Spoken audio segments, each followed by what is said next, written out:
There's an enormous amount that we can learn from the Torah. And that's an obvious statement. But not just from the words of the Torah, even from when we're told to read those words. A case in point is where we are right now. Last week we read Parshat Devarim, and this week we're going to read Ve'et Hanan. It was deliberate within the custom of Bavel, which we follow today, to read Devarim prior to Tisha B'Av and to read Ve'et Hanan after Tisha B'Av. The speech which Moshe gives in Devarim is very specific. It's not just, as we would have thought, a general repetition of Torah. If we pay attention, the speech which Moshe begins are with elements which took place in the book of Bamidbar, and specifically in chapter 10 is where it begins. Those of us who know, chapter 10 is when we left Sinai. From chapter 11 onwards, the book of Bamidbar is full of negative events. It's right there at the beginning, when we leave Sinai. And it starts, you've been by this mountain too long.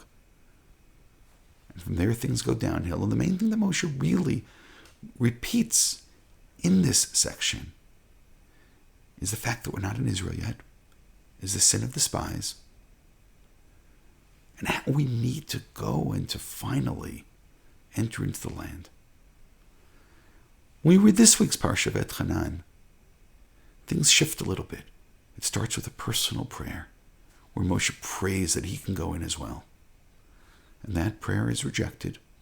And then Moshe speaks to the people, telling them the laws that they need to keep in order to stay in the land. In the book of Yirmiyahu, in chapter 9, and Yirmiyahu, of course, is the one who lives to see the destruction. He's the one who writes Eicha.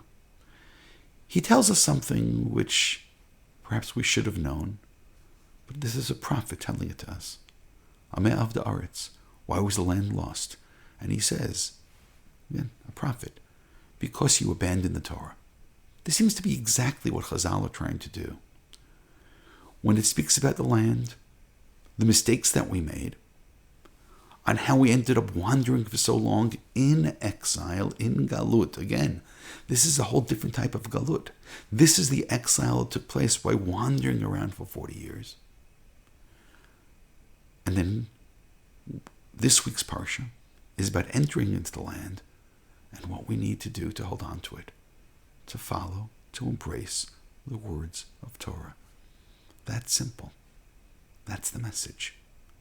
That seems to me why precisely it was divided this way. And in this week's Parsha, we have some important teachings. We have the Aseret HaDibrot, the Ten Commandments repeated. We have the Shema, which is stated for the first time in the Torah, which means this is about Torah. V'dibartem bam, in the Shema. It's about accepting one God, living by the rules, and then being able to stay here. This is the message of Parshat Ve'et Hanan. And this is what's read this particular week, immediately after Tisha B'Av. The message, of course, should not be lost. The Torah is important. We need to internalize. We need to live a life of Torah.